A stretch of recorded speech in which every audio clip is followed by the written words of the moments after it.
Hello friends, आपका मेरे channel पर बहुत बहुत स्वागत है। और आज की इस वीडियो में मैं द 100 सीज़न फर्स्ट का फर्स्ट एपिसोड हिंदी में एक्सप्लेन करने वाला हूं। तो एक्सप्लेन करने से पहले एक छोटी सी रिक्वेस्ट है, आप मेरे चैनल को सब्सक्राइब कर दीजिए और हो सके तो वीडियो को लाइक और अपने फ्रेंड्स में शेयर भी कीजिए जो द 100 देखने का शौक़ रखता हो। एपिसोड की स्टार्टिंग में एक लड़की दिखाई देती है और जिस सरफेस पे वो बैठी रहती है उसी सरफेस पे वो खुद ड्रॉ कर रही होती है और बोलती है, मैं सूरज की रोशनी महसूस कर सकती हूँ, मैं अपने चारों ओर फूल और पेड़ों को देख सकती हूँ, कितनी हरियाली है, कितनी ताज़ा हवा चल रही है, उन फूलों में से कितनी अच्छी स्मेल आ रही है, ये सब कितना अच्छा है, कितना ब्यूटीफुल है। जिस मोमेंट के बारे में मैं सोच रही हूँ उस मोमेंट में मैं स्पेस में नहीं हूँ। इस बात को 97 ईयर्स हो चुके हैं। रेडिएशन क़यामत की वजह से अर्थ पर सब कुछ तबाह हो गया था, पर जब न्यूक्लियर बॉम्ब की वजह से चारों तरफ तबाही मच रही थी उस टाइम कुछ लोग स्पेस में आकर स्पेस स्टेशन में सरवाइव करने लग गए थे, जिसे आर्क के नाम से बोला जाता है। अर्थ को दोबारा रहने लायक बनने के लिए 100 साल लग जाएंगे, इतने में तो 4 जनरेशन और गुजर जाएगी और हमारा सपना है कि कब हम दोबारा ज़मीन पर जा सकेंगे, और ये हकीकत भी है। उसी टाइम उस लड़की के रूम में कुछ सिक्योरिटी गार्ड आ जाते हैं और बोलते हैं, सीधी खड़ी हो जाओ, उस साइड मुंह करके। लड़की बोलती है, तुम क्या कर रहे हो?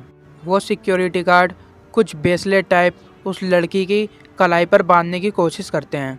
लड़की बोलती है, तुम क्या कर रहे हो? अभी मेरा टाइम नहीं आया है, अभी मैं 18 साल की नहीं हूँ। वो सिक्योरिटी गार्ड बोलते हैं कि इस घड़ी को उतारो और इस ब्रेसलेट को पहनो। लड़की बोलती है, इस घड़ी को मत उतारो, ये मेरे पापा की है। और वो लड़की नहीं उतारती है और ना ही उस ब्रेसलेट को पहनती है, तो सिक्योरिटी गार्ड उसके संग ज़बरदस्ती करने लग जाते हैं। उसी टाइम वो लड़की उन सिक्योरिटी गार्ड को धक्का दे देती है और बाहर रूम के भाग जाती है। और लड़की बाहर आकर बिल्कुल हैरान हो जाती है कि ये क्या हो रहा है, ये सब लोग हम सब कैदियों को कहाँ लेके जा रहे हैं। वो सब सिक्योरिटी गार्ड उसके पीछे आ जाते हैं और बोलते हैं, कैदी नंबर 319 इधर आओ, तुम भाग क्यों रही हो? उसी टाइम एक औरत आती है और बोलती है सिक्योरिटी गार्ड को, तुम वहीं रुको। और वो उस लड़की को बुलाती है, क्लार्क इधर आओ। वो लड़की बोलती है, मॉम ये सब लोग क्या कर रहे हैं? ये सब लोग हमें मार रहे हैं, ये सब लोग हमारी पॉपुलेशन कम कर रहे हैं ताकि इस आर्क पे ऑक्सीजन की कमी ना हो। तो उसकी मम्मी बोलती है, तुम्हें कोई नहीं मारेगा, तुम लोगों को मारा नहीं जा रहा है, 100 कैदियों को ज़मीन पर भेजा जा रहा है और उनमें से एक तुम भी हो। तो क्लार्क बोलती है कि क्या ये सब लोग ऐसा क्यों कर रहे हैं? मेरे को नहीं भेजना चाहिए, अभी मैं 18 साल की नहीं हूँ, रूल के हिसाब से मेरे को नहीं भेजना चाहिए। तो उसकी मम्मी बोलती है, बेटा रूल चेंज हो चुके हैं, तुम्हें ग्राउंड पर कुछ नहीं होगा, भरोसा करो मेरा, मैं भी तुम्हें खोना नहीं चाहती हूँ। I love you so much बेटा। अर्थ पर अच्छे से रहना और सबकी मदद भी करना। दोनों लोग गले लग जाते हैं और वो लड़की क्लार्क रोने लग जाती। इतने में एक सिक्योरिटी गार्ड गन से उसको शूट कर देता है और वो बेहोशी का इंजेक्शन उसकी गर्दन पे लग जाता है और लड़की बेहोश हो जाती है। वो सब लोग उन 100 लोगों को एक छोटी सी स्पेस क्राफ्ट में बिठा देते हैं और अर्थ के लिए रवाना कर देते हैं। वो लड़की बेहोश हो गई थी, यानी कि क्लार्क बेहोश हो जाती है, उसकी आँख खुल जाती है। उसके साइड में जो लड़का बैठा रहता है वो बोलता है, वेलकम बैक। तो क्लार्क उस लड़के से बोलती है कि तुम यहाँ पे क्या कर रहे हो? वो लड़का बोलता है, जैसे मुझे पता लगता है कि वो उन कैदियों को ज़मीन पर भेज रहे हैं तो मैं यहाँ पे खुद चला आ गया, सिर्फ तुम्हारे लिए। इसका मतलब वो लड़का कैदी नहीं था, वो जानबूझकर यहाँ पर आया। सब लोगों ने सीट बेल्ट पहनी होती है और सब लोग इंतज़ार करते हैं कि कब हम अर्थ पर पहुँचेंगे। उसी टाइम एक बड़ी सी स्क्रीन पर एक वीडियो चालू हो जाता है और उसमें आर्क का चांसलर दिखाई देता है। चांसलर मतलब सबका लीडर। या एग्जाम्पल के लिए आप ऐसे भी समझ सकते हैं कि जैसे कि इंडिया के प्राइम मिनिस्टर मोदी जी हैं, उसी तरह आर्क को चलाने के लिए जो मेन बंदा होता है उसे चांसलर कहा जाता है। और चांसलर बोलता है कि आर्क के कैदियों, मेरी बात ध्यान से सुनो, आप लोगों को एक दूसरा मौका दिया जा रहा है और चांसलर होने के नाते मैं आप लोगों को बता दूं कि यह कोई छोटा मोटा चांस नहीं है, ये सिर्फ आप लोगों का चांस नहीं है, ये हम लोगों का भी चांस है। ये इंसानियत के लिए दूसरा चांस। हमें कोई आइडिया नहीं है कि नीचे क्या होगा, अर्थ रहने लायक है कि नहीं। अगर हम लोगों को पता होता कि अर्थ रहने लायक है तो हम किसी और को भेजते, पर तुम लोगों को भेजा जा रहा है क्योंकि तुम लोग कैदी हो, यानी कि क्रिमिनल्स। अगर सब कुछ नीचे सही रहा तो हम लोग भी नीचे आके रह सकेंगे, क्योंकि और साथ ही साथ तुम्हारा भी फ़ायदा है। हम लोग तुम्हारे जितने भी आप लोगों के क्रिमिनल रिकॉर्ड्स हैं, हम लोग उसे माफ़ कर देंगे, यानी कि तुम्हें माफ़ी मिल जाएगी और तुम लोगों का कोई क्रिमिनल रिकॉर्ड नहीं रहेगा। और ये स्पेसक्राफ्ट आप लोगों को आपकी मंजिल तक पहुंचा देगा, एक माउंट वेदर के पास। वहाँ पे एक मिलिट्री बेस है जहाँ पर 300 लोग आराम से रह सकते हैं। और तो और उस मिलिट्री बेस में 2 साल तक का खाना है, आप लोग आराम से रह सकते हो। और आप लोगों का मेन मोटिव रहेगा वहाँ पर किसी भी हालत में ज़िंदा रहना। और उसी टाइम स्पेसक्राफ्ट और आर्क का संपर्क टूट जाता है, और आर्क पर जितने मेन बंदे होते हैं और साथ ही साथ इंजीनियर्स वगैरह आपस में बात कर रहे होते हैं। तो वो मेन बंदा बोलता है कि मुझे कम्युनिकेशन के बारे में बताओ, ये सिग्नल कैसे टूटा। तो वो इंजीनियर बताता है कि जो भी हमने सिस्टम बनाया था कम्युनिकेशन के लिए वो फेल हो चुका है, वो काम नहीं कर रहा। अब कोई भी रास्ता नहीं है कि हम कम्युनिकेशन कर सकें, ना कोई ऑडियो, ना कोई वीडियो, ना कोई सिग्नल आ रहा है, तो हम कुछ भी नहीं कर सकते हैं। और वो इंजीनियर बताता है कि वो एबी ग्रिफिन ने जो टेक्नोलॉजी बनाई थी वो अभी भी काम कर रही है। दूसरी साइड वो एयरक्राफ्ट अर्थ की तरफ बहुत तेज़ी से बढ़ रहा होता है। उसके अंदर जितने भी लोग होते हैं वो थोड़े घबराए होते हैं। वो स्पेसक्राफ्ट बहुत तेज़ी से हिल रहा होता है। और क्लार्क के बगल में जो लड़का बैठा रहता है काला सा, वो बोलता है कि क्लार्क मुझे तुमसे कुछ कहना है। वो बोलती है हाँ बोलो। वो बोलता है आई एम सॉरी, मेरी वजह से तुम्हारे फादर को जेल हुई।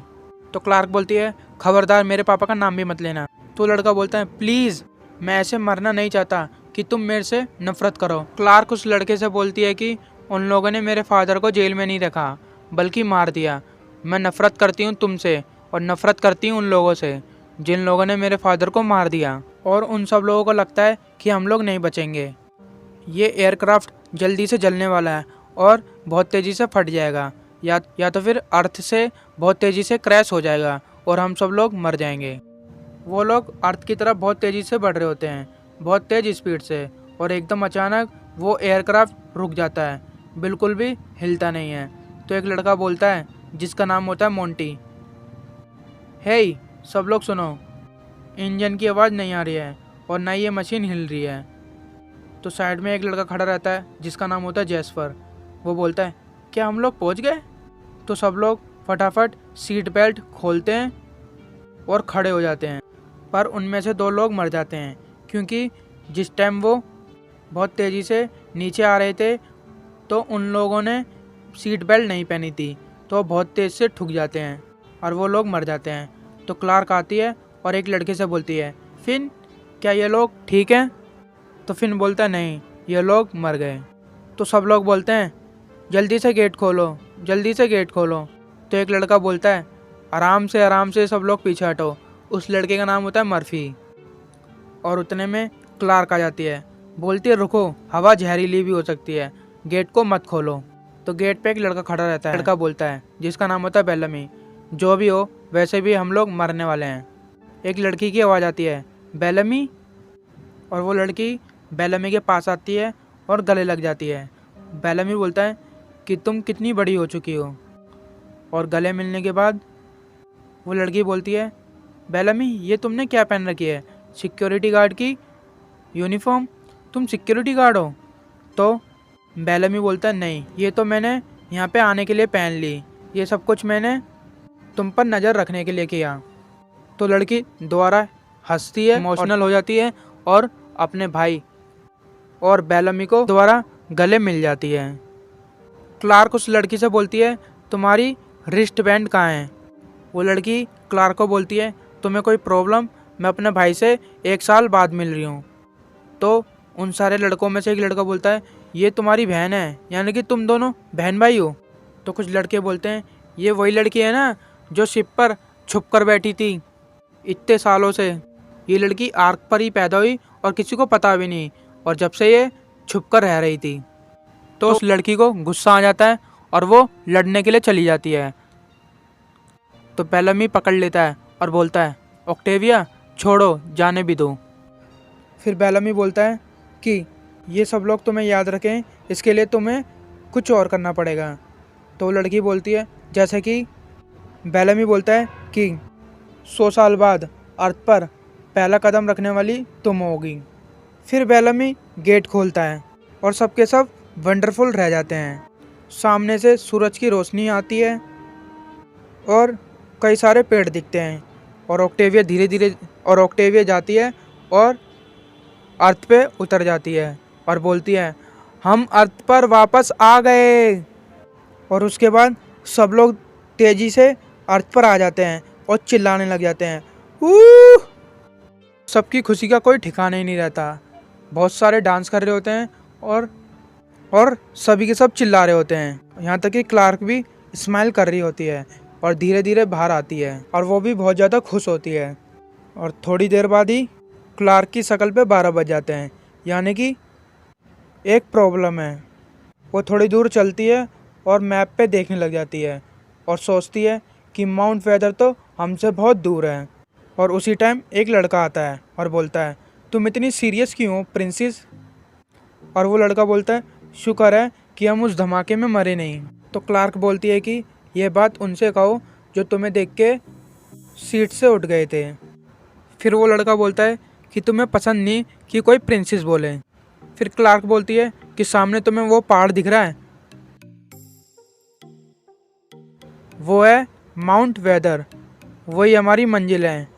जैसे कि चांसलर ने बोला था कि उस मिलिट्री बेस के पास रहना है और वहीं पर एक मिलिट्री बेस है, वहाँ पर 300 लोग रह सकते हैं और 2 साल तक का खाना भी है। तो हमारी मंजिल वहीं है। और उसी के बाद आर्क का सीन दिखाने लग जाते हैं। उन मेन बंदों में से एक बंदा बोलता है कि भले ही हम उन लोगों से संपर्क ना कर पाएँ, पर एबी का ये बनाया हुआ रिस्ट बैंड वाला सिस्टम अभी भी काम कर रहा है।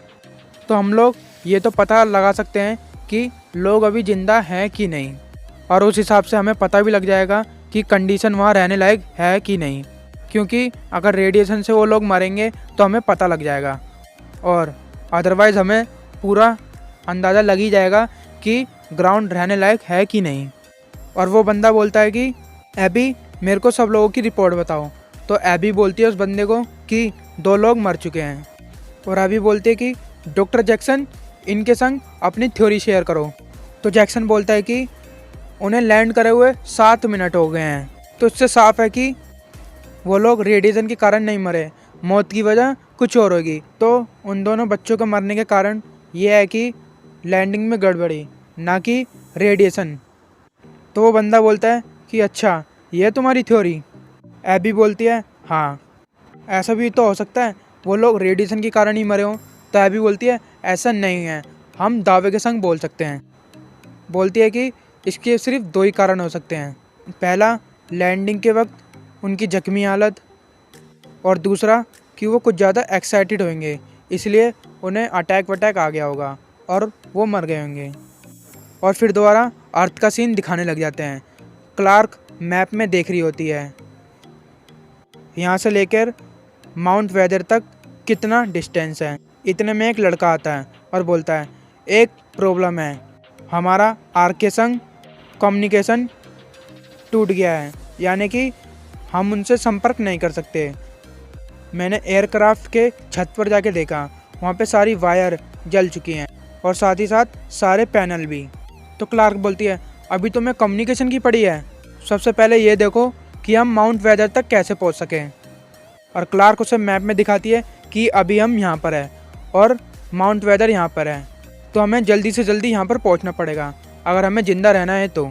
तो लड़का बोलता है, वाओ, तुम्हें ये सब किसने सिखाया? तुम्हारे फादर ने। उसी टाइम एक लड़का आ जाता है, उसका नाम होता है जैस्पर। बोलता है, क्या बात है, ये मैप कितना कूल लग रहा है। तो वो दूसरा लड़का उसे धक्का देने लग जाता है, ये सब तुम्हें मजाक लग रहा है। इतने में लड़कों की गैंग आ जाती है और जो सबसे आगे खड़ा रहता है लड़का, वो बोलता है, इसे छोड़ दो, ये लड़का हमारे साथ है। उस लड़के का नाम होता है जैस्पर। तो काला सा लड़का बोलता है कि रिलैक्स, मैं इससे लड़ नहीं रहा। और वो बोलता है कि हम ये जानने की कोशिश कर रहे हैं कि हम कहाँ पर हैं।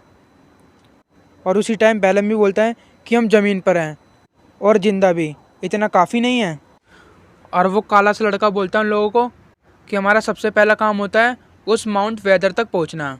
कि तुम सब लोग भूल गए मेरे फादर ने क्या बोला था। तो वहाँ पे एक लड़की खड़ी रहती है ऑक्टेविया जिसका नाम होता है। वो बोलती है भाड़ में जाए वो बातें, और भाड़ में जाओ तुम भी। क्या तुम यहाँ के लीडर हो जो हमें ये बता रहे हो। और उसी टाइम बहुत सारे लड़के उसे चांसलर चांसलर बोलने लगे थे। ओ हो, ये यहाँ का नया चांसलर है। और सब लोग हंसने लग जाते हैं हा हा। और फिर क्लार्क बोलती है हमें इस बात का कोई फ़र्क पड़ना चाहिए कि चांसलर ने क्या बोला। मुझे तो कोई फ़र्क नहीं पड़ता कि चांसलर ने क्या कहा, पर हमें वहाँ तक पहुँचना पड़ेगा क्योंकि माउंट वेदर के पास ही इतना सारा खाना है और रहने के लिए सेफ जगह है।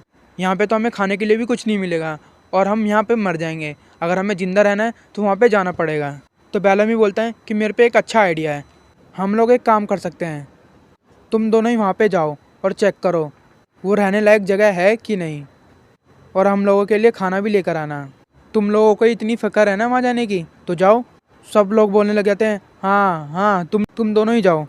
क्लार्क बोलती हैं तुम्हें मजाक लग रहा है, यहाँ से वो सिर्फ 20 मील दूर है और जैसे तैसे हमें वहाँ पे अंधेरे से पहले पहुँचना होगा। पर वो सब लोग इनकी बातों का ध्यान ही नहीं देते और अपने में लगे रहते हैं। और वो लड़का ही बोलता है तुम नहीं समझ रहे हो, हम सब लोगों को जाना होगा। इतने में एक लड़का आता है और उससे लड़ने लग जाता है जिसका नाम होता है जॉन मर्फी, और उसके पैर पे भी मार देता है चोट और वो लड़का गिर जाता है और उसके पैर में चोट लग जाती है और वो घायल हो जाता है और बोलता है आओ कम ऑन मुझसे फाइट करो, उठो उठो। और वहाँ पे जितने भी लड़के खड़े रहते हैं वो भी चिल्लाने लग जाते हैं कम ऑन बस की है तो फाइट करके दिखाओ। इतने में से एक लड़का वहाँ पे कूद कर आ जाता है और जॉन मर्फी के सामने खड़ा हो जाता है और बोलता है वो बेचारा बच्चा लंगड़ा है, उसके पैर में चोट लगी है, लड़ना है तो मुझसे लड़ो। तो मर्फी वहाँ से चले जाता है और सब लोग भी चले जाते हैं। और ऑक्टेविया उससे बोलती है हे स्पेस वॉकर, अगली बार बचाव मेरा करना। तो लड़का मुस्कुराता है और वहाँ से क्लार्क और उस लड़के के पास चले जाता है। बेलमी ऑक्टेविया को बहुत घूर के देखने लग जाता है। ऑक्टेविया बोलती है क्या वो क्यूट है। बेलमी बोलता है एक क्रिमिनल भी। ऑक्टेविया बोलती है वो तो हम भी हैं। तो बेलमी बोलता है देखो यहाँ सिर्फ मैं तुम्हारे प्रोटेक्शन के लिए आया हूँ। तो ऑक्टेविया बोलती है मत करो मुझे प्रोटेक्ट, मेरी पूरी ज़िंदगी आर्क पर एक लॉकअप में गुजर गई, पर अब मैं यहाँ अच्छे से जीना चाहती हूँ और अब मैं किसी के ऑर्डर नहीं सुनने वाली, यहाँ तक कि तुम्हारे भी ऑर्डर नहीं सुनूंगी। और ऑक्टेविया ये भी बोलती है कि मुझे कुछ क्रेजी करना है, कुछ पागलपन जैसा, और अच्छे से जीना है। और बेलमी बोलता है मैं उन लोगों के साथ नहीं रह सकता। और ऑक्टेविया बोलती है अब इस बात का क्या फ़ायदा। और बेलमी ऑक्टेविया को एक बात बताता है कि मैंने यहाँ पर आने के लिए कुछ किया था और उसके लिए वो लोग मुझे मार भी सकते हैं, तो तुम मेरे पे ट्रस्ट करो, तुम मेरे पे करती हो ना। ऑक्टेविया बोलती है हाँ, और बेलमी के गले लग जाती है। तो वो स्पेस वॉकर क्लार्क के पास जाता है और बोलता है तो हमें कब निकलना है। तो क्लार्क बोलती है अभी। क्लार्क उस चांसलर के बेटे से बोलती है जो कि घायल हो गया होता है, बोलता है कि हम कल आएंगे और 100 लोगों के खाने के संग। बोलता है कि तुम 100 लोगों का खाना अकेले कैसे ला सकती हो। तो बोलती है मैं अकेली नहीं हूँ, ये स्पेस वॉकर मेरे संग है। और स्पेस वॉकर 2 लोगों को और ले आता है जिनका नाम होता है मोंटी और जेस्पर। अब हम 4 हैं और ऑक्टेविया भी आ जाती है और बोलती है अब हम 5 हैं। फिर बेलमी बोलता है ऑक्टेविया से तुम कहाँ जा रही हो। तो ऑक्टेविया बोलती है मैं भी इनके संग जा रही हूँ। बेलमी मना करता है पर ऑक्टेविया बोलती है नहीं और उसके लिए जिद करने लग जाती है। फिर बेलमी बोलता है ओके तुम जा सकती हो। बोलता है ठीक है जाओ, पर अपना ख्याल रखना। फिर क्लार्क उस स्पेस वॉकर से बोलती है क्या तुम इस बैंड को उतारने की कोशिश कर रहे थे। तो स्पेस वॉकर बोलता है हाँ। तो फिर क्लार्क बोलती है कि ये तुम्हारी खबर आर्क पे पहुंचाता है कि तुम जिंदा हो कि नहीं। अगर तुम इसे उतार दोगे तो वो समझेंगे कि तुम मर चुके हो। तो स्पेस वॉकर बोलता है तो इसमें मैं क्या करूं, उतार रहे हो क्योंकि वो लोग तुम्हें मुर्दा समझे। तो क्लार्क उससे बोलती है कि अगर हम लोग मर भी गए तब भी वो यहाँ पे नहीं आएंगे, तुम समझ गए। तो स्पेस वॉकर बोलता है ओके। तो क्लार्क बोलती है चलो अब चलें, माउंट वेदर की तरफ रवाना हो जाते हैं। और ऑक्टेविया क्लार्क से बोलती है कि इससे पहले तुम कुछ सोचो, फिन मेरा है। तो क्लार्क रिप्लाई करती है कि मेरे पास इन फालतू बातों के लिए बिल्कुल भी टाइम नहीं है। दोस्तों, ये वीडियो यहीं पे समाप्त होती है। अगर आपको वीडियो अच्छी लगी तो वीडियो को लाइक और चैनल को सब्सक्राइब करना मत भूलना, और साथ ही साथ अपने दोस्तों को शेयर भी करो जो द 100 देखने का शौक़ रखते हो। ये एपिसोड अभी ख़त्म नहीं हुआ, तो नेक्स्ट वीडियो में मैं ये एपिसोड कंटिन्यू रखूँगा। तो प्लीज़ मेरे चैनल को सब्सक्राइब कर लीजिए। और साथ ही साथ अगर आपको कोई भी इंग्लिश मूवी या सीरीज़ आपको हिंदी में अच्छे से समझनी हो तो मेरे को सिर्फ कमेंट कर देना, मैं हिंदी में उसके ऊपर वीडियो बना दूँगा। चलते हैं और अगली वीडियो में मिलेंगे, इसी एपिसोड को कंटिन्यू करेंगे। Thank you for watching.